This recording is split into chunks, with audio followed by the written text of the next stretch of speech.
when anything anything comes at me throughout the day that may be less than good, then I've got this foundation of starting the day right, that it just doesn't bother me as much. I won't say it's perfect.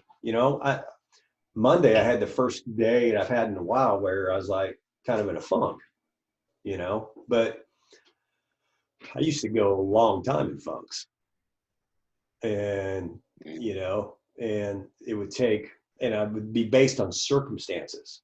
And I think that's what gets a lot of people in trouble. And it was me anyway, is if we base our happiness and how we feel on our circumstances.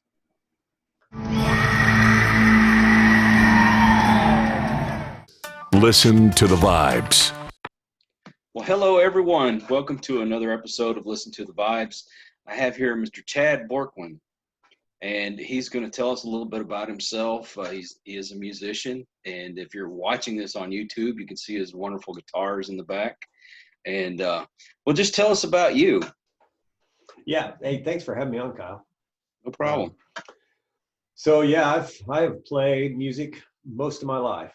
I just kind of messed around until I was 17, but then this band came through my high school at age 17, and I was sitting in the audience and just thought it was the coolest thing ever. They were playing Rat. I remember that. Yes. Yes. And my buddy just turns to me, who was a guitar player, and he says, "Hey, why don't you learn to play guitar? We'll start a band." And man, I just like, okay, yeah. I mean, I was caught up in the moment, and man, that one thing right there just changed the whole trajectory of my life. Because I went home, and it's like, man, okay, I got to figure out how to get a guitar first, or electric one. And then so I started playing, and we started practicing. We practiced about, a few times a week, and we learned these 2 songs. It took us 6 months. Oh my goodness. To learn 2 songs.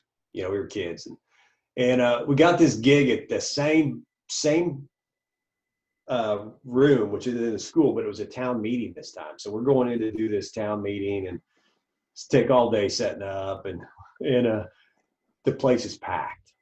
And we played, and the crowd was so kind. They acted like we were rock stars, and it was just, I went home that night like, man, I am hooked on this deal. And then I heard, a few days pass or whatever, I heard we got a new practice place, and it's a small town. It's Colby, Kansas. And so I was driving down Main Street, and I see the door open to what I think is probably the place. I thought, well, I'm gonna go check it out. So I pull in there and go walking down the stairs, and I'm hearing music playing, and I get down to the bottom of the stairs, and I look up, and there's my band playing with a different guitar player. Oh no. That's how I found out I was no longer there. And plus, they sounded good. That was the hardest part. They sounded good, but I went home, and I was upset, and I was like, man, I'm going to show them. And, so I just decided, I made a commitment. I'm going to start practicing all the time. And in Colby, there was nobody. There was one guitar teacher, and he's like, I can't teach you what you want to know. So I had to drive to Hays, Kansas, which was 100 miles. Oh, wow. Every week for these guitar lessons. And I did that for 6 months, and I'd practice probably, anywhere from 3 to sometimes 7 hours a night when I get home from school, and did that for a couple of years. And I, pretty quickly I forgot about, being mad or any of that. This small town, you make friends pretty fast. And I just fell in love with it, and even more. And then I got picked up by this group that was doing quite a bit of weekend warrior stuff. And eventually we decided, well, we're going to go full time. Mm-hmm. We're going to go for it. And, but prior to this, I was a couple of years in college prior to that decision. But before that college decision, I remember sitting in there in the living room with my dad. And I wanted to go to school for music, and he's like, well, you have to be a music teacher if that's what you're going to do. Right. And he goes, plus you better have backup playing, because nobody ever makes any money playing music. And I remember kind of being mad about that too, you know. I was like, that doesn't seem right, you know. That's not right. I can do this. I can figure this out. But I still went to school for business, but ended up dropping out after a couple years because we were going to go full time. Mm. And we did. So we launched onto the road. And oh, that was funny too, because we were doing really, really well as a part-time band, and this was a big decision because some of our families involved, and we were going to go from like no other income to this. So the first week we're booked. It's a 6-night deal. We go in there and play on a Monday night, and get a call the next morning from an agent saying he fired you. Oh no! Come on, man. Because we weren't heavy enough for the place. Oh man. And so we're like, oh my gosh, what did we do? Why did we made this decision? But then the next week we went to Oklahoma and had like 4 nights down there, and it was amazing. And it was just that way for the next 5 years. Just cool. 4 to 6 nights a week for 5 years. And then at the end of that, one night on a Tuesday night, our singer decides he's just done. You know, he just walked out, no notice. And you know, we tried to find other singers and keep going, but I'd wrapped my whole music career into this band, which was a mistake, but I had. And so when this all went down, my dad's words came back into my mind. Well, I guess it's time for a backup plan. You know, and I don't hold anything against my dad. My dad's actually an inventor, very creative, but when he was giving me that advice, he had some kind of rough stuff happen to him. And I think he was just trying to protect me. But I spent the next 15 years doing 3 different backup plans. I became an entertainment agent for 5 years. Then I sold vitamins for 5 years. And then I had an advertising company for 5 years. And at the end of that, we had gone through the 2008 crash, and which was a hard place to be in advertising. And my company was dying a slow death over 2 years. And I remember sitting in my studio just thinking, man, I can't keep this up. You know, not only are we sinking, I'm miserable. And if I'm gonna go under, I might as well be doing something I love. Exactly. So prior to this decision, though, we'd started this group, Big Time Grain Company, and my brother and I, and things were going pretty well with that early on because I'd had all these experiences. You know, I'd had this advertising company. I'd been an entertainment agent. I knew how to build a really good looking website. Plus, I knew how to book the band because of being an agent. You know, all these things that kind of led into starting this the right way. You know, I'd been in a lot of groups, and within we booked 7 gigs with that group with nobody ever hearing us or knowing who we were. But man, we looked good on paper. And that's how you do it, man. Yeah. And you know, we had to back it up when we got there. But so this had already kind of started happening with this group, and I just like, man, you know what? I'm just gonna go for it. So because I'm sitting in my studio thinking, and I just shut down the advertising company and I said, no, I'm gonna either be on the top of this mountain or I'm gonna be dead on the side. And that was the day things completely turned around for me. You know, I mean, I won't say it was just all easy, but it was at least the day that I started getting excited to wake up again. Great feeling, isn't it? Yeah. And that's just, you know, and we've had some just incredible experiences through this. We've played for the 5 people, even with this group. You still end up with those sometimes, but we've played for 800,000 people at the World Series celebration for the Royals. Oh, wow. You know, I mean, it was heads as far as you can see, you know? And so people sometimes will ask me, it's like, you get nervous in front of crowds? Like, not so much anymore, because I was that one, but it's never probably going to be bigger than that. You know, I can only imagine.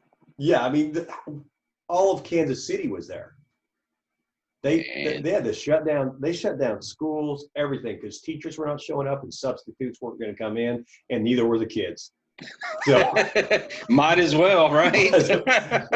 so cars were parked on the highways just because everything was filled up. So they just started parking on the highways. It was insane, and we were the only band that played that. Wow. So anyway, that's a little bit about how that all happened. But since we had such really good success as a band and have continued to have success, we've started launching these other projects. So we now have a training program where we teach other artists how to do the same thing. We've got a thing called a Dream Big series, which is a keynote concert. So we go in and do these. Basically, it's a concert and a keynote with the message on the keynote is discovering your inner rock star. So we'll do those for corporations, or we do them for schools or whatever. And man, especially in schools, there's such a need for that. We went into some schools in Iowa last year, and we got through these, and Iowa had a horrible winter last year, and so there was a lot of school missed, and the teachers would just say, you don't even have any idea how much we needed this. Everybody was comatose in this school. And they were so excited that hadn't even started playing. We just walked out onto the stage and they went crazy. Oh, that had been awesome. And it was awesome. It's not because they knew who we were. It's like we didn't have a big name in that area. They were, number one, excited to be out of class. Of course. Number two, out of class for a concert, So, and then when, the message is the message is a short part of that, but it's pretty hard hitting because we used like videos we've got the drummer from Kelly Clarkson and the bass player from Jared Demon and the, Jared Neiman's Country, by the way, in case you're wondering. Yeah, outside of rock, But Zach Brown, his percussion player, they're all helping reinforce the story on short little snippets of the video, and then I do about 12 minutes in the middle. It's pretty short. It's like about 50 minutes, and so we do a lot of that, and then doing some music licensing stuff as well. So yeah, man, I covered a lot of area in there in a short period of time. Okay, I have to ask you, what were the first two songs that you learned? Oh, so that's funny. I picked a really hard one to start with because it was the one we played that first night in that band that I got kicked out of, but I was just rhythm guitar. So part of me showing them was I was gonna learn the lead guitar part to the song, and it was Turn Up the Radio by Autograph. Love that song. I do too, but that thing was guitar solo of the year. I mean, I should have started with something way simpler because I spent hours and hours trying to master that thing when it was way above my pay grade, Hey, go big, man, go big. Yeah. So second song, gosh, I don't even remember that, but it was probably a Def Leppard song or something. Oh, man, I think I was 13 when Def Leppard came out. Yeah. That's a long time ago. Yeah, great, great band. But man, I used to like some of my favorite guys back then were, I loved the Vito Bratta. You know who that is? I can't say I do.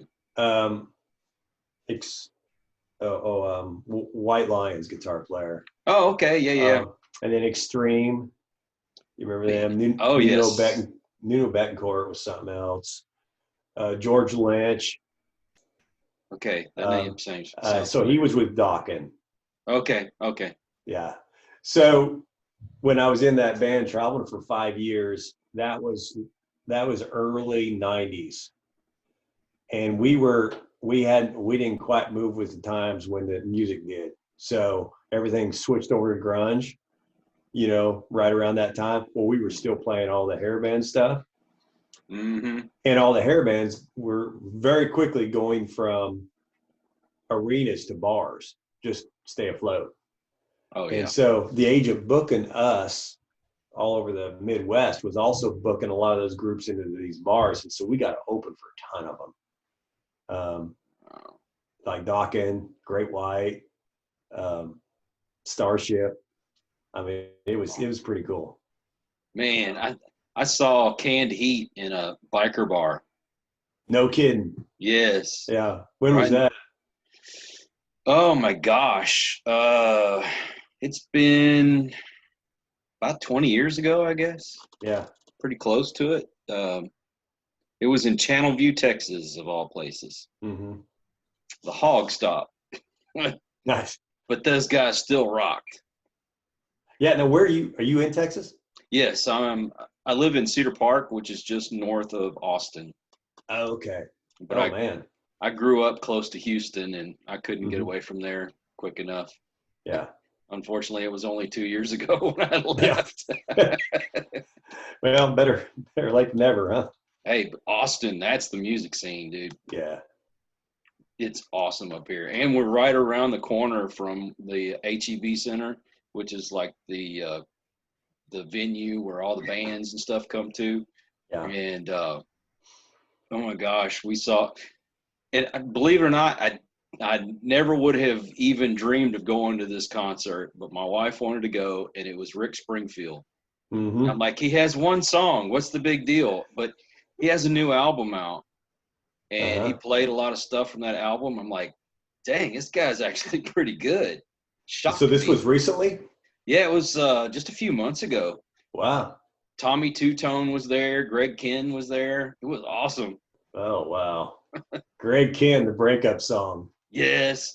That's the only thing they ever play on the radio, though. It's like, Yeah. come on. Our Love's in Jeopardy. Yeah. Anybody? Right.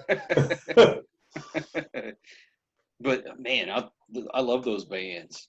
Yeah. And I don't care. Maybe they're out of date. I still go see them, whether it's in a bar or it's in a stadium. Yeah. And what's your favorite band? Man, I have so many. But since we're in the country realm now, and I'm a huge Brad Paisley fan. Really? And probably because of the guitar playing more than anything. The guy is a hybrid shredder that's done it country. All right. When it comes to country, my favorite, and the guy can play guitar like nobody's business, is Buck Owens. Oh yeah. Yeah, man. And I had a guy on the show that I had no idea he actually used to work for Buck Owens. I'm like, no kidding. Gotta be kidding me, man. Small world. Yeah. But man, when it comes to rock, I mean, Kiss is one of my favorite bands. Yeah. That I collect Kiss stuff here, there, and everywhere. But like the Beatles, the Who, the Stones, Frank Zappa is right up there. Yeah. A lot of people don't realize Frank Zappa actually helped Steve Vai get his start. Yeah, he did. And yeah, that's some guitar playing, dude. Yeah, there is. It's on the other wall, but I've got one of his gems. No way. Yeah, it's not the reissue. It's like I get kids coming up and ask me, he's like, hey, is that the what is it? They're a Korean model, or is that the, it's like, no, that's older than you. It's you want to see it? Yes, I do. I do. Go grab it. So we're taking a little bit of a break because I got to see this guitar, folks. Yeah, this thing has been through it. It's got OMG. Yeah, it's got the go down here. Was that like from Passion and Warfare? Or was that Flexible? Yeah, I don't remember. I all I remember was walking in the music store the first time I saw it, and I'm like, I gotta have one of those. I don't know how I'm gonna get it, but I gotta figure it out. Dude, I could sit here and talk music all night long. I'm not lying. That's like most of my life is music. Yeah. So I pull that out in our country shows for one song. Yeah. And I play the fiddle part for Devil Went Down to Georgia on that guitar. Oh my gosh. I've actually got to see Charlie Daniels too. Oh yeah, he's awesome. But I use the heck out of the whammy bar for that and make it really kind of, I mean, it's a little bit like Steve Vai and Crossroads, type stuff going on. It's pretty fun. The two guitar players that I can say that have really kind of blown my mind watching them live was Steve Vai for one, and Rick Emmett from Triumph. Oh yeah, wow. That guy, I saw him do stuff with one hand on a guitar that some people can't even do with two hands. Yeah. Look, the guy's amazing. I mean, everybody can throw out Joe Satriani and Eddie Van Halen, great guitar players, but I don't know, just something. Rick Emmett he just picks up a guitar and it starts playing. I swear. Yeah. Yeah, I love guys like that. It's just, they just, especially ones that just do it their own way. Where you got that signature. Well, like you watch Lindsey Buckingham, he never picks up a pick. He uses his fingers the whole time, no matter if he's playing lead or if he's just strumming. It's always his fingers. Yeah, that was the really interesting thing for me, because when we started Big Time Grain Company, I started as the singer until I realized my brother sounded way better on this and he needs to be the singer. And I was more passionate about guitar, but I was not, had not really spent time playing country ever. It was always rock. And so I had to go back in the woodshed for like 2 years to learn hybrid picking, which is basically the pick with their fingers. And to get the chicken picking sound and all that type of stuff. And that was a brain twist for me, man, because it was so different. I was going to be a famous singer, but there was only one thing holding me back. Yeah. It was my voice. Well, I can relate. I mean, it was funny.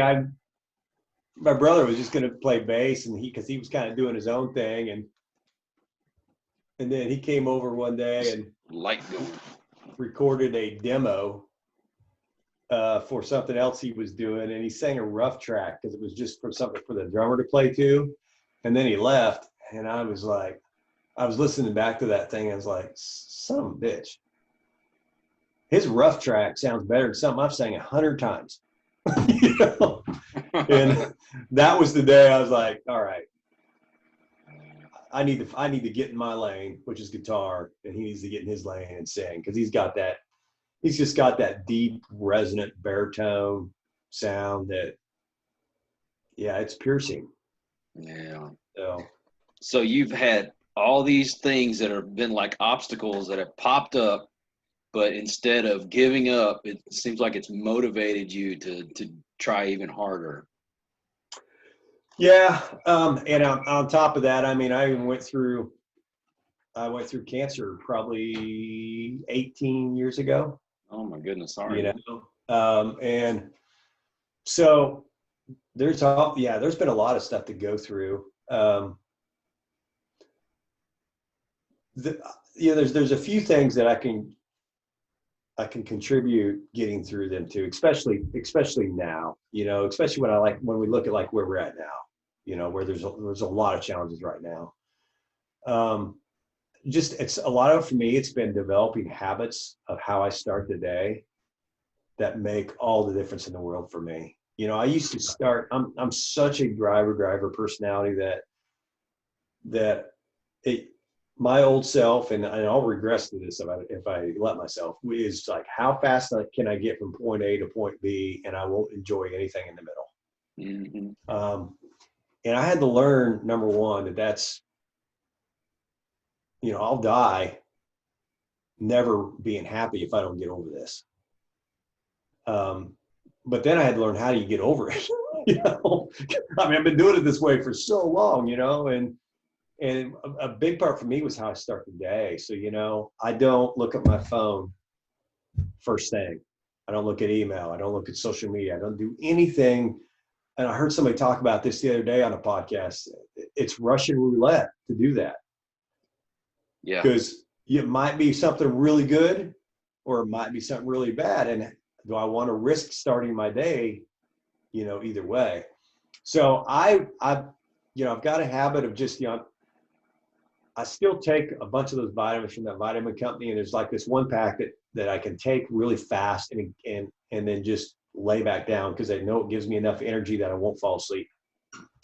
So I do that and I lay there for 15 minutes and I just kind of listen to some music that causes me to breathe in 3 and breathe out 5. And I just wake up slow. I let the morning start that way. And then recently I added in, after that, I recently added in this thing from Wim Hof. You ever heard of that guy? The Iceman? No, I thought you were going to tell me it was Knight Rider. No, that's Hasselhoff. Sorry. That's hilarious. Close. The Hoff. So Wim Hof is this guy that's known for taking people and teaching them how to do ice baths and climb these like cold mountains in shorts. And anyway, he's got an app and the reason I even started doing it's because, I can't verify this because I never got tested, but I'm pretty sure myself and about over half of our band already had COVID, back in February.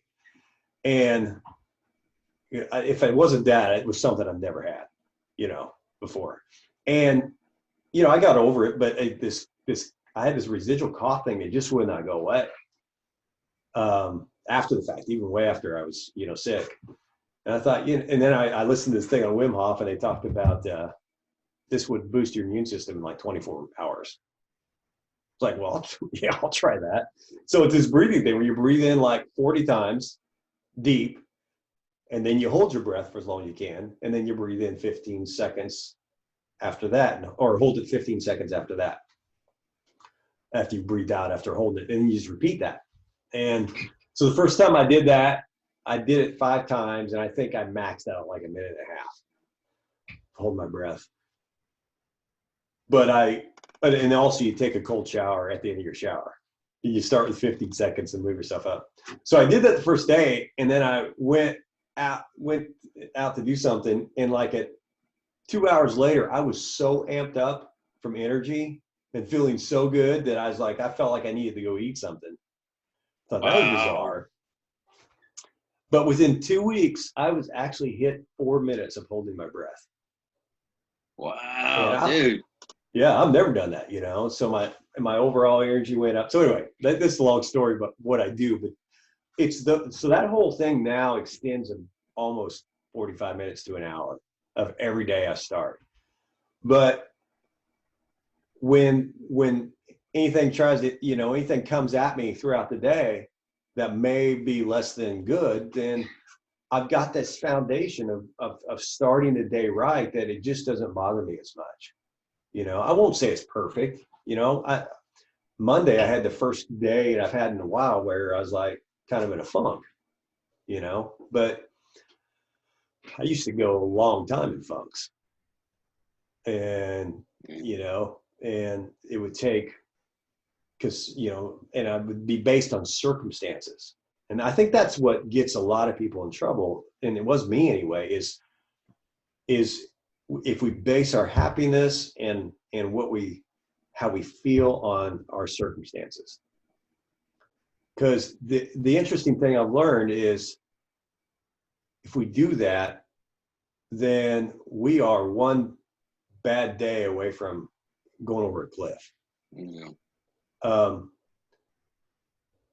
But on the flip side, if we don't do that and we say, okay, I'm going to choose to be as happy as I can and to live in the moment as much as I can. And sometimes I'm going to get it right and sometimes I'm not. But I'm going to work on it every day and try to get a little bit better at it every day. And what's happened for me is it not only does it elevate just how I feel, there's this attraction thing that starts happening to just people are attracted to that. Things are attracted to that. Life circumstances seem to get better when I do that. And you know, I've got, I had all of my income, everything in my income was wrapped up into live music when that thing hit. So it all went to zero overnight, Wow. you know, but I've got more opportunities coming at me now than I've ever had in my life. And some of them are, and they're almost all connected to music.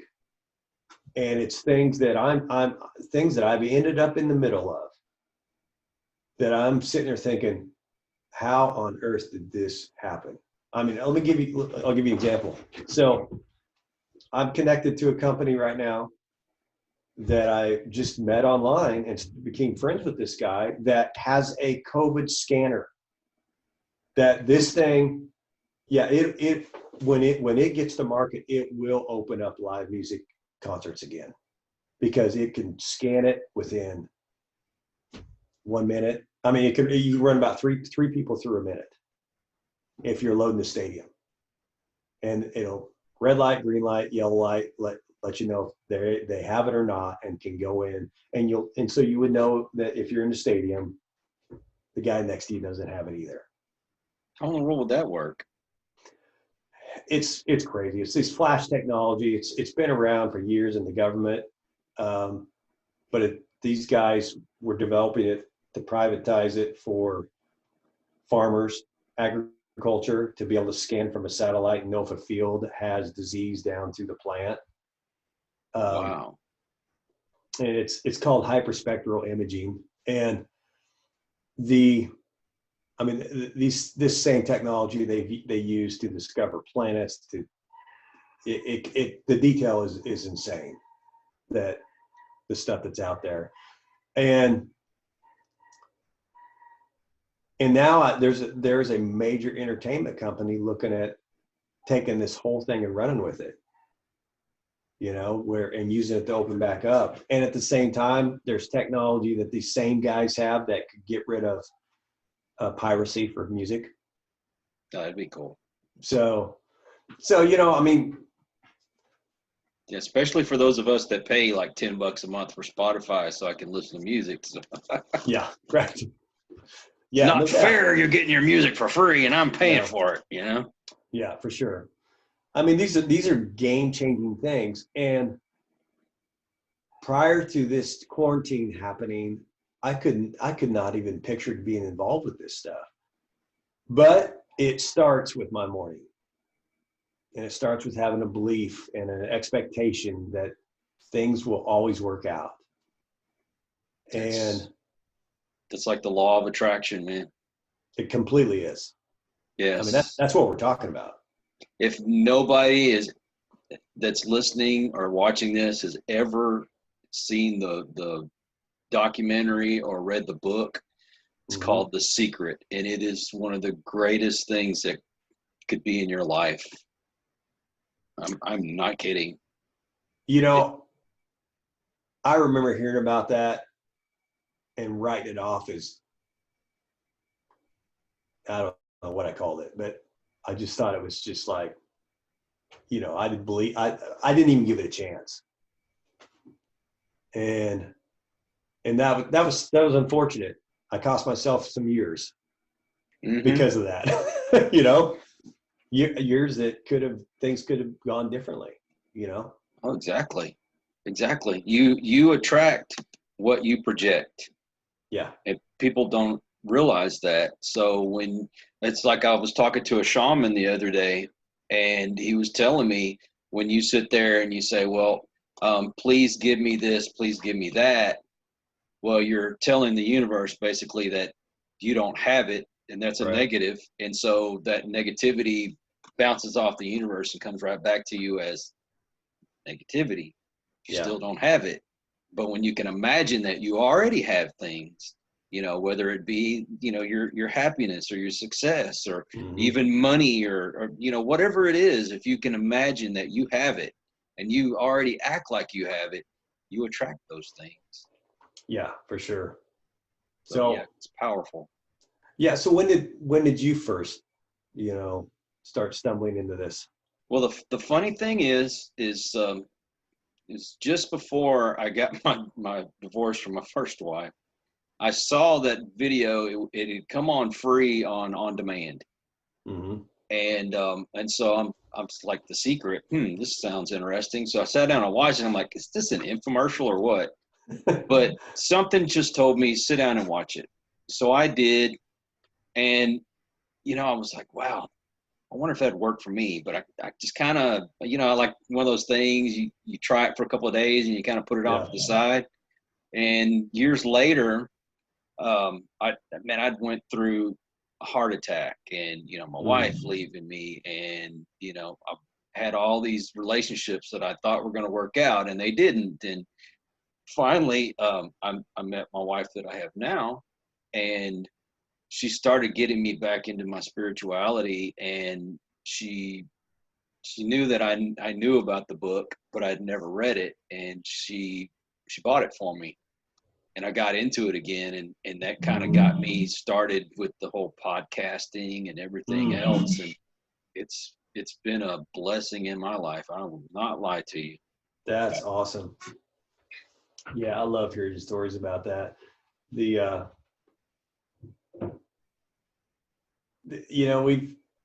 have baggage that we come with, but we don't have to. We can get through that, and like, one of the things Brett and I did, Brett's my brother, is when we really decided we were going to take this thing serious with Big Time Grain Company, he called me one day. He goes, you know what? I think we should reach out to Brian, who's a longtime friend, and just see if he would be interested in meeting with us weekly to keep us on the rails. And what we didn't know, here's what's funny, is what we didn't know was Brian was wanting to start working on coaching people. So when we approached him, he's like, yeah, this works exactly with what I was wanting to start doing. So we were his test subjects, and he was, he was the one that really started kind of walking us through a lot of, different books. There's a book called Working with the Law. Great book that talks a lot about what we're talking about here. The Big Leap. When I read The Big Leap and really understood, in fact, I use a lot of that stuff now for when I talk about developing your inner rock star, because it talked about spending time in your zone of genius versus your zone of excellence, or worse, that things that you're not good at. But we're going to spend time in these zones no matter what we do. So it's either going to be doing things that we're absolutely horrible at, doing things we're marginal at, or doing things in our zone of excellence, which we've gotten really good at, and maybe even making pretty good money at and gotten comfortable at. So comfortable that we don't know how to get to our zone of genius because we're too comfortable in our zone of excellence.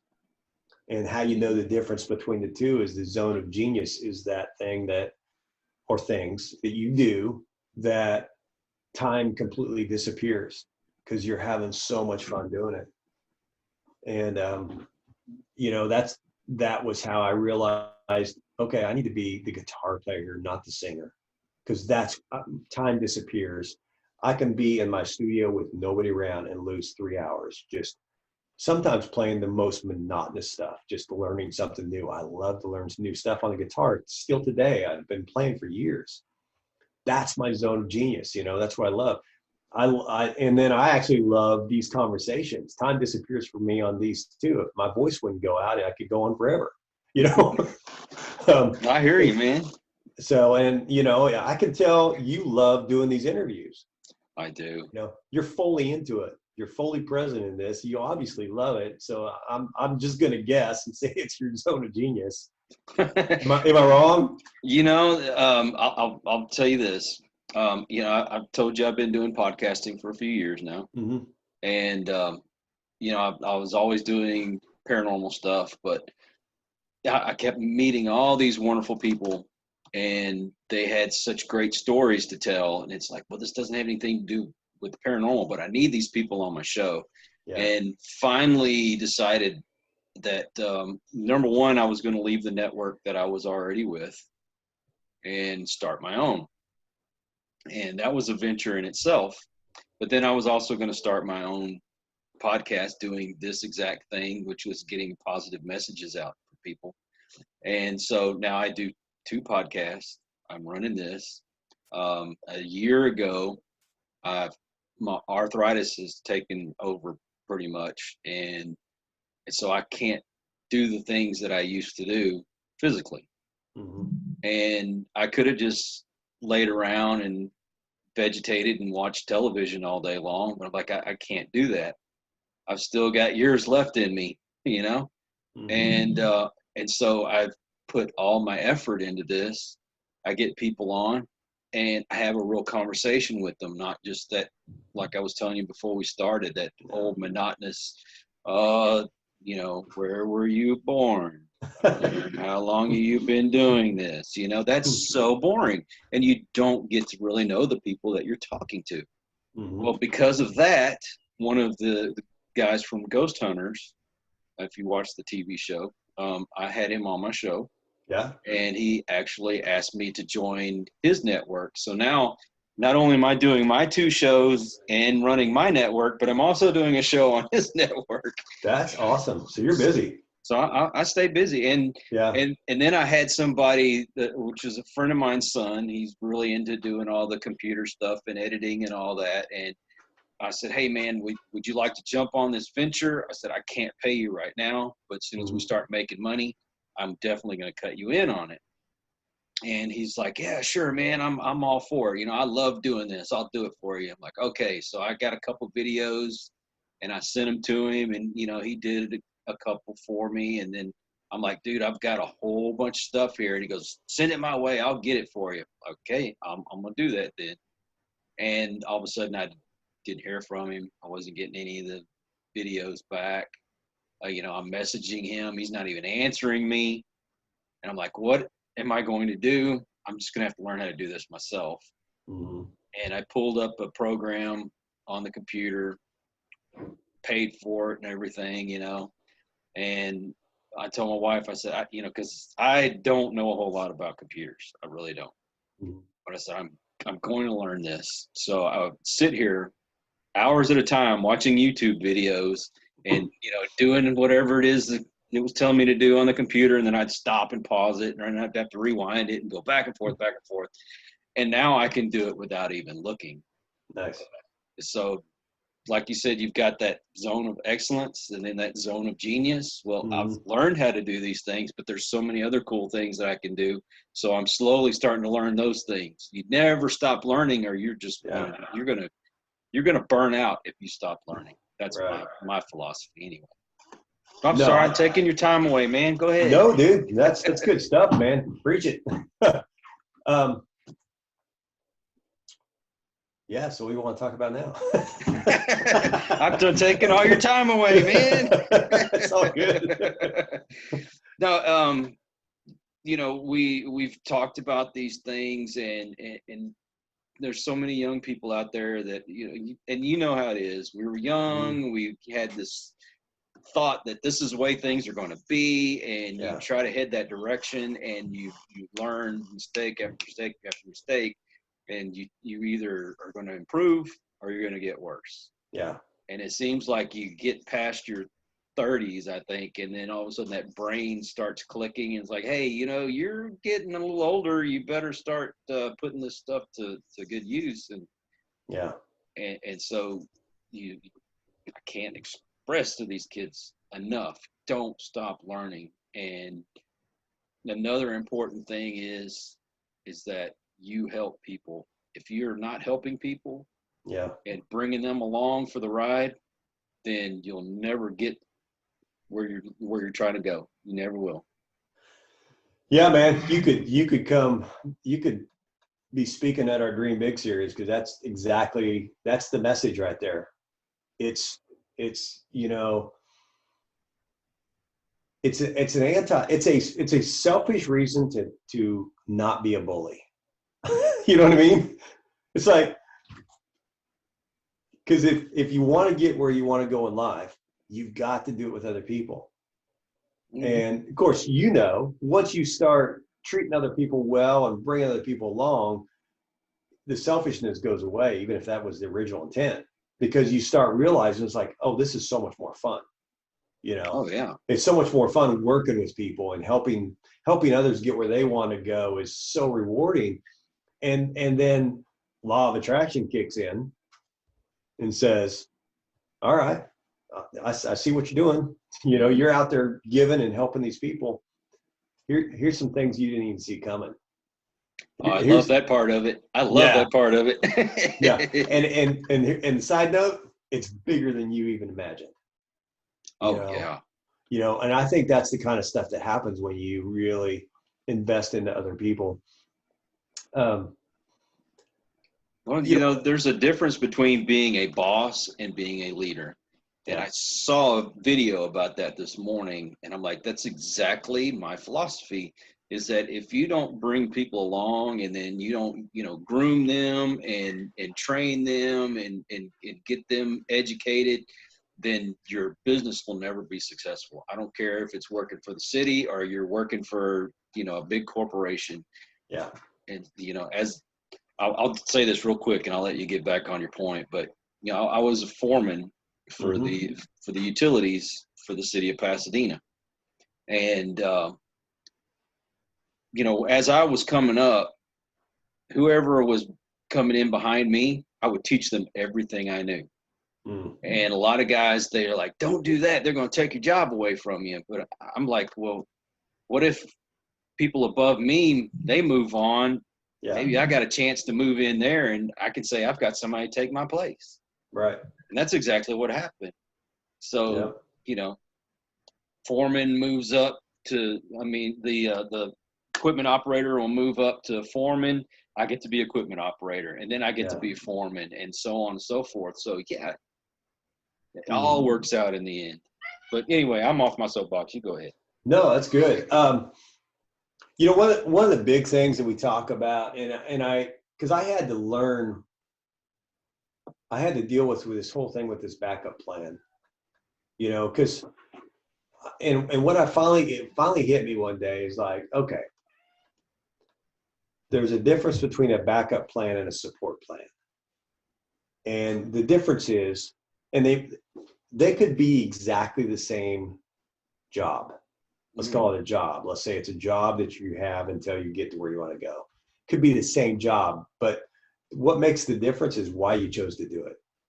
What did I choose to do this out of fear because I didn't think I was going to get to my goal, so it's a backup plan?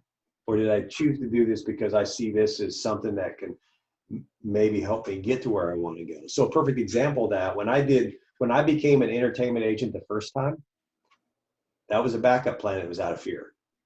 It was out of fear, like, I'm not going to get my music career, so I guess I'll do this. I actually, when I quit that, but then I started my own agency about 10, 11 years ago, but it was for a different reason.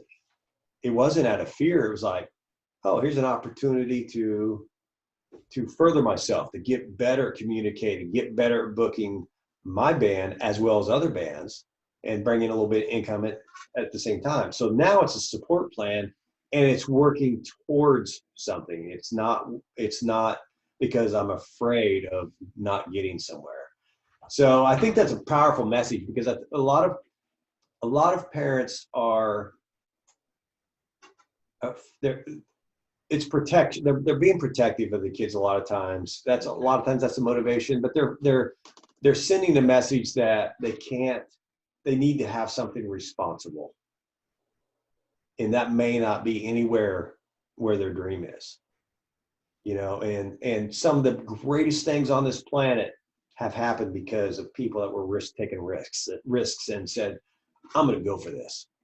This doesn't make any sense, but I'm going to go for it. Oh yeah. So it's a big thing, I think, is just to kind of wrap your mind around that. And then just, like you said, don't stop. Exactly. I mean, heck, look, the guy that invented the pet rock, the dude became a millionaire by putting googly eyes on a freaking rock. You're right. And selling people instructions on how to take care of it. It's crazy, but it worked. People bought them. Yeah. Kids are listening to this going, what the hell is a pet rock? Yeah, right. Well, I knew. It's go back to the 70s, kids. Yeah. Well, yeah. That, you know, and we're in a time here that this is where I think we're at. I think my brother said this best the other day. He goes, you know what? He goes, you know what I've come to realize? We might just be in our biggest adventure.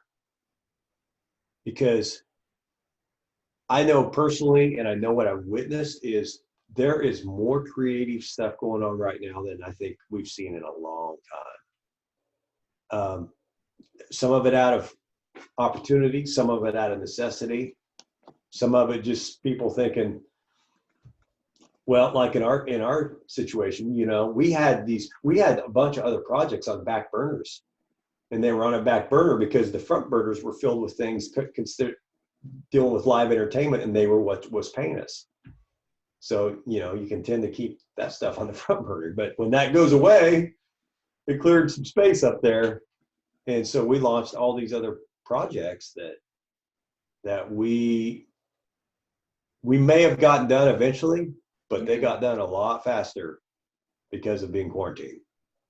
It's amazing. Some people have taken this time to come up with new and innovative ways to do their businesses. Real quick, I mean, like Comic-Cons, okay? Yeah. I love going to Comic-Cons. I don't care. Yeah. I'm 50 years old. I still love going to Comic-Cons. And so all of them have been canceled. So everybody's disappointed. You know, these people are going to lose, you know, millions of dollars. What have they done? Well, some of them came up with the idea, well, why don't we have a virtual one? So they have like with Zoom meetings or whatever it is, and people pay X amount of dollars. They come on, they have a panel with these famous actors, whatever.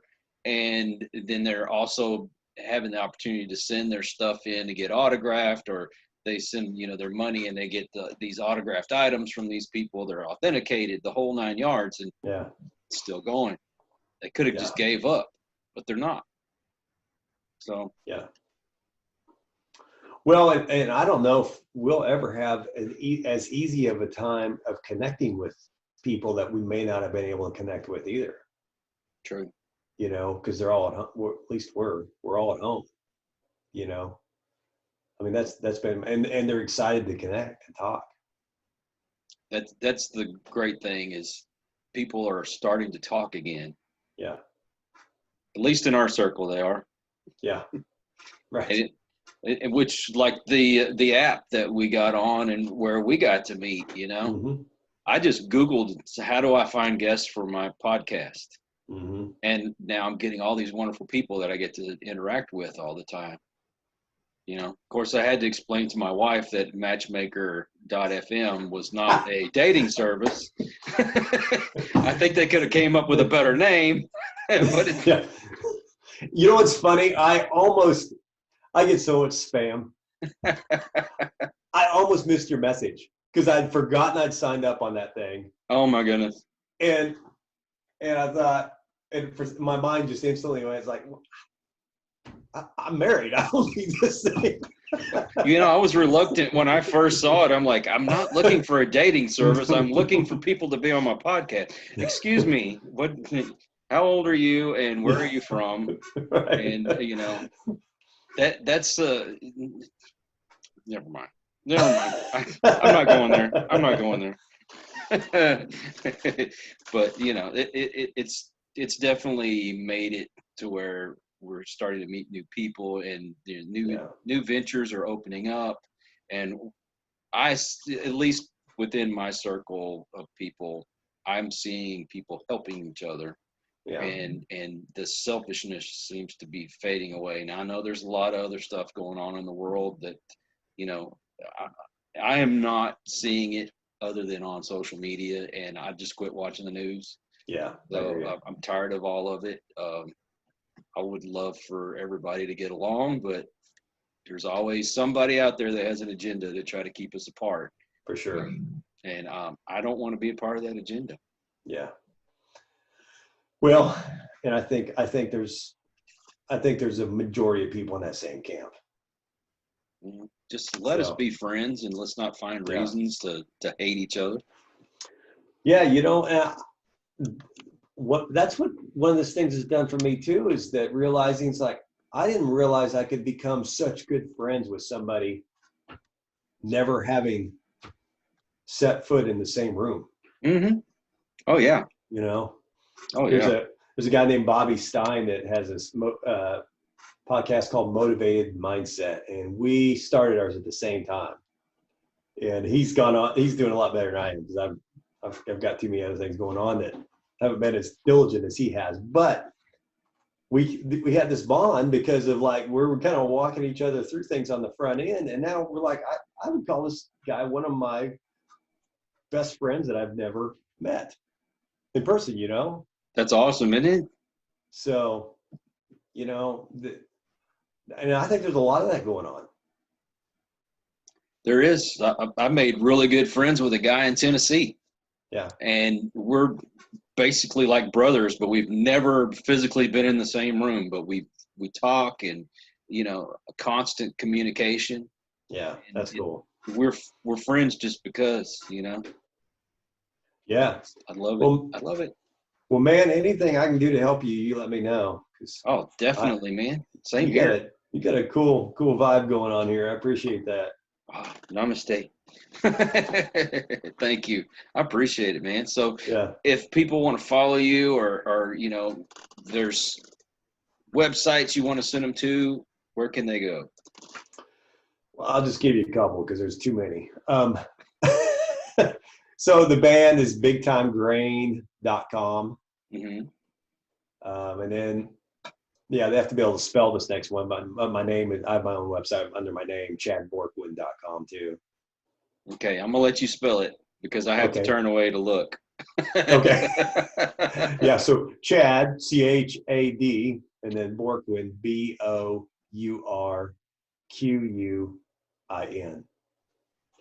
All right. Well, thank you, sir. I appreciate your time, man. Thank you. And you know, you got something else going on, you message me and we'll get you back on here and you can talk about it. Oh, I would love to. Yeah, this was fun. So anytime, man, anytime. And thank everybody for joining us. And I appreciate your time. And please continue to support us and come back for the next show.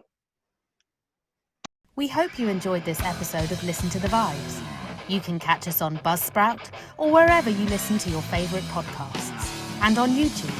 Follow us on Facebook at The Vibes Broadcast Network